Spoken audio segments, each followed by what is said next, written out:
पिछले 2 दिन से कर्नाटक में राजनीतिक उथल-पुथल जारी है और इस बीच सीएम सिद्धरामैया ने रिजाइन भी कर दिया है। लेकिन आखिर ऐसा हुआ क्यों और कांग्रेस को अपना सीएम फेस बदलने की आखिर जरूरत क्या पड़ी? इसके अलावा आज बात करेंगे दुनिया के सबसे गर्म शहर बांदा की। क्या वजह है कि देश भर में जब गर्मी से राहत भी मिलती है तो बांदा के टेम्परेचर में कोई खास बदलाव नहीं होता, और आखिर क्यों इसे मैन मेड हीट सेंटर कहा जा रहा है? इसके अलावा आज की वीडियो में दिन भर की जरूरी हेडलाइंस भी होंगी।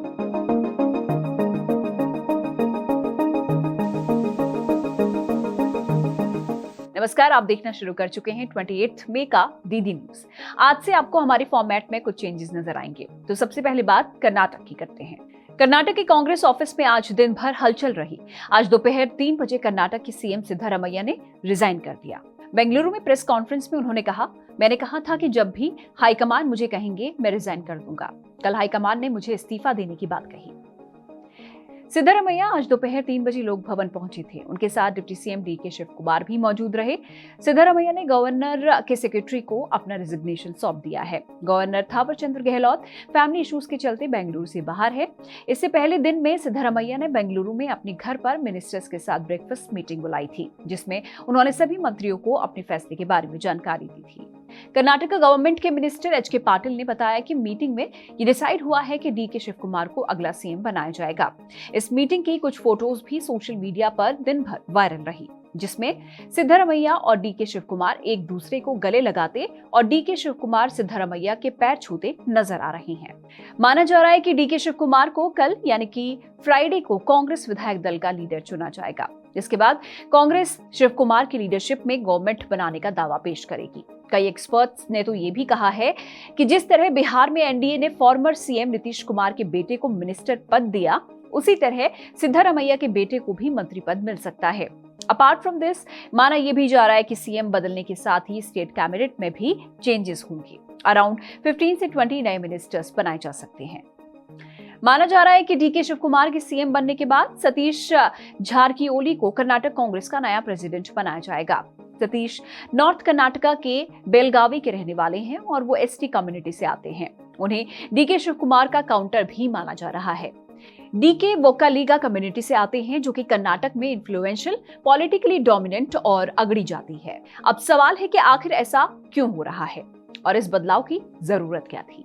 पहली वजह, मई 2023 में कांग्रेस ने जब यहां पर इलेक्शन जीता तो सिद्धरामैया और डीके शिव कुमार में सीएम पद को लेकर तनातनी थी।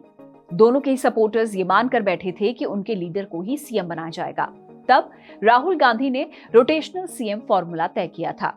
अब गवर्नमेंट के 3 साल पूरा होने वाले हैं और ऐसे में डीके शिव कुमार और उनके सपोर्टर्स का प्रेशर बढ़ रहा था। दूसरा reason, Siddaramaiah government Valmiki development corporation scam जैसे कई मामलों में घिर चुकी है। पार्टी को लग रहा है कि सीएम फेस बदलने से हो सकता है कि लोगों का ध्यान इस तरफ से हट जाए। और इसका तीसरा रीजन है एंटी इनकम्बेंसी। पार्टी हाईकमान का मानना है कि समय रहते लीडरशिप चेंज कर देने से मिनिस्टर्स के अगेंस्ट पैदा हो रही एंटी इनकम्बेंसी को खत्म किया जा सकता है और इसी वजह से सिर्फ सीएम को नहीं बदला जाएगा, बल्कि मंत्रिमंडल यानी कि कैबिनेट में भी कई चेंजेस होने के चांसेस हैं। माना जा रहा है कि 35 मिनिस्टर्स में से 25 हटाए जा सकते हैं। इसी के साथ कास्ट और रीजनल इक्वेशन को मैनेज करने के लिए हो सकता है 2 या 3 डिप्टी सीएम बनाए जाएं। माना जा रहा है कि दलित और लिंगायत कम्युनिटी से डिप्टी सीएम चुने जाएंगे। डिप्टी सीएम की रेस में लिंगायत कम्युनिटी से आने वाले एमबी पाटिल सबसे आगे हैं। वहीं फिलहाल कर्नाटक गवर्नमेंट में होम मिनिस्टर जी परमेश्वरा को दूसरा डिप्टी सीएम बनाया जा सकता है। तो वहीं दलित कम्युनिटी से आते हैं। कुछ एक्सपर्ट्स का ये भी मानना है कि सिद्धरामैया अपने बेटे यथींद्रा को डिप्टी सीएम बनाने पर अड़ सकते हैं। कर्नाटक में सीएम पद को लेकर खींचातानी 2023 में कांग्रेस की जीत के साथ ही शुरू हो गई थी। 13 मई 2023 को असेंबली इलेक्शन का रिजल्ट आया। कांग्रेस को 135, बीजेपी को 66, जेडीएस को 19 और अदर्स को 4 सीट्स मिली। ऑल्दो सिद्धरामैया के नाम पर मोहर लगी और 20 मई 2023 को उन्होंने सीएम पद की शपथ ले ली। तो वहीं डीके शिव कुमार को डिप्टी सीएम बनाया गया। तभी से 2.5 साल के फॉर्मूले को लेकर बातें शुरू हो गई थी। जून 2025 में डीके शिव कुमार को सपोर्ट करने वाले एमएलएज ने अब डीके को सीएम बनाओ की मांग कर दी है। इसके बाद हाईकमान ने रणदीप सुरजेवाला को बेंगलुरु भेजा और मामला सुलझा लिया। लेकिन इसी साल नवंबर में जब कर्नाटक में कांग्रेस सरकार के 2.5 साल पूरा हुए तो सीएम बदलने की चर्चा एक बार फिर शुरू हो गई। डीके शिव कुमार के सपोर्टर्स ने खुलकर उन्हें सीएम बनाने की मांग कर दी। इसके बाद 26 मई 2026 को कर्नाटक में कांग्रेस सरकार के 3 साल पूरा होने पर डीके शिव कुमार के सीएम बनाए जाने की बातें फिर से होने लगी। हाईकमान ने फिर साफ किया कि सीएम पद पर कोई डिस्कशन नहीं हुआ है। ऑल्दो 2 ही दिन बाद यानी कि आज सिद्धरामैया ने रिजाइन कर दिया। बात डीके शिव कुमार की करें तो वो 27 इयर्स की उम्र में पहली बार विधायक बने थे। कर्नाटक में 12% पॉपुलेशन वाले वोक्कालिगा कम्युनिटी से वो आते हैं। उन्हें ऑर्गेनाइजेशन एंड इलेक्शन मैनेजमेंट पर मजबूत पकड़ रखने वाला लीडर माना जाता है। बात अगर उनके पॉलिटिकल करियर की करें तो 1989 में वो पहली बार सथानूर विधानसभा सीट से विधायक बने थे। 1999 में कांग्रेस सरकार में उन्हें मिनिस्टर पद दिया गया। ईयर 2024 में कांग्रेस जेडीएस अलायंस वाली गवर्नमेंट में वो मंत्री रहे। 2020 में कर्नाटक में कांग्रेस स्टेट प्रेसिडेंट बनाए गए और इसके बाद 2023 में पहली बार डीके शिव कुमार कर्नाटक के डिप्टी सीएम बने। नॉर्थ इंडिया में नौतपा चल रहा है। कई जगहों पर हीट वेव का अलर्ट है और टेम्परेचर 40 डिग्री सेल्सियस को क्रॉस कर चुका है। ऑल्दो कल यूपी, एमपी और राजस्थान के कई एरियाज में गर्मी से थोड़ी राहत मिली, लेकिन एक शहर है जहां पर गर्मी से कोई आराम नहीं मिला है। ये शहर है यूपी का बांदा, जिसे वर्ल्ड्स हॉटेस्ट सिटी भी कहा जाता है। कई दिनों तक यहाँ पर टेम्परेचर 48 डिग्री सेल्सियस से भी ज्यादा रहा और ये कोई पहला मौका नहीं है। ईयर 2019 में बांदा का टेम्परेचर 50 डिग्री सेल्सियस तक पहुंच गया था। 2025 में भी बांदा देश का सबसे गर्म शहर रहा। लेकिन ऐसा क्या हुआ कि बुंदेलखंड का बांदा इतना गर्म रहा? साइंटिस्ट का मानना है कि ये केवल मौसम की बात नहीं है।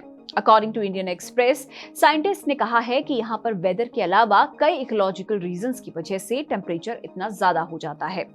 Environmental damage, deforestation, reducing water bodies, Ken नदी के आसपास माइनिंग और लैंड का बदलता इस्तेमाल इस गर्मी के मेजर रीजन हैं।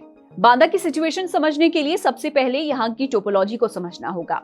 ये एक ओपन रीजन है जहां पर Rocky terrain, exposed agriculture land और बेहद कम फॉरेस्ट कवर है। बांदा के रहने वाले प्राइमरी टीचर शशांक शेखर ने बहुत ही आसान लैंग्वेज में हमें समझाया। उन्होंने कहा, क्योंकि बांदा प्लेट्यू रीजन में आता है इसीलिए बहुत जल्दी गर्म हो जाता है। गर्मी के मौसम में रातें छोटी होने की वजह से प्लेट्यू ठीक से ठंडा नहीं हो पाता। इसके अलावा बांदा ट्रॉपिक ऑफ कैंसर के नजदीक भी है, जिसकी वजह से यहाँ पर डायरेक्ट सनरेज पड़ती हैं और गर्मी नॉर्मल से ज्यादा होती है। ये लो प्रेशर एरिया है और ऐसे में राजस्थान से आने वाली गर्म हवाएं इधर ही आती हैं। कुछ मैन मेड रीजंस भी हैं। केन नदी में माइनिंग की वजह से भी जो बालू वाटर एब्जॉर्ब कर अंडरग्राउंड वाटर लेवल बढ़ाता है वो अब नहीं बचा है, जिसकी वजह से यहाँ पर पानी की भी कमी है। वाटर बॉडीज कम हो गई हैं, जिससे इवेपोरेशन का प्रोसेस नहीं हो पाता और हवा में नमी खत्म हो गई है। लेटेस्ट डेटा के अकॉर्डिंग बांदा का फॉरेस्ट कवर भी महज 2.3% रह गया है, जो कि बहुत ही कम है। Centre for Science and Environment के Sustainable Building and Habitat Programme के डायरेक्टर रजनीश सरीन ने इंडियन एक्सप्रेस को बताया कि क्रॉप्स की हार्वेस्टिंग के बाद बांदा का ज्यादातर लैंड एक्सपोज्ड यानी कि खुला रहता है, जिसकी वजह से ये एक हीट सेंटर की तरह काम करता है। साथ ही यहाँ पर नदियां सूख चुकी हैं और पानी की भी कमी है, जिसकी वजह से हीट सेंटर की प्रॉब्लम और ज्यादा बढ़ जाती है। इस तरह के लैंड एरियाज नॉर्मल से ज्यादा हीट अब्सॉर्ब करते हैं और ज्यादा टेम्परेचर लोगों को फील होता है। इन सभी कारणों की वजह से कई साइंटिस्ट बांदा को मैन मेड हीट सेंटर भी कहते हैं।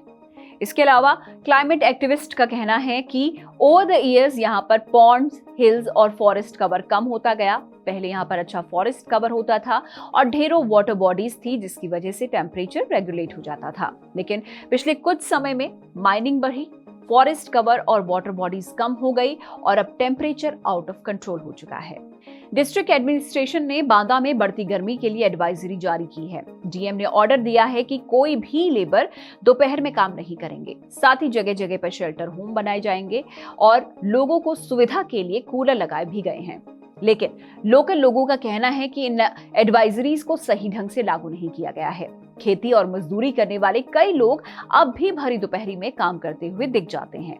इसके अलावा एक्सपर्ट्स का कहना है कि सिर्फ एडवाइजरी जारी करने से यहाँ पर कुछ नहीं बदलेगा। अगर वाकई में यहाँ की कंडीशंस को बेहतर करना है तो एडमिनिस्ट्रेशन की ओर से माइनिंग और इंडस्ट्रीज पर रेगुलेशंस लगाने होंगे। अब जानते हैं दिन भर की जरूरी हेडलाइंस। मशहूर शायर बशीर बद्र का 91 ईयर्स की उम्र में निधन हो गया। लंबे वक्त से डिमेंशिया से पीड़ित थे।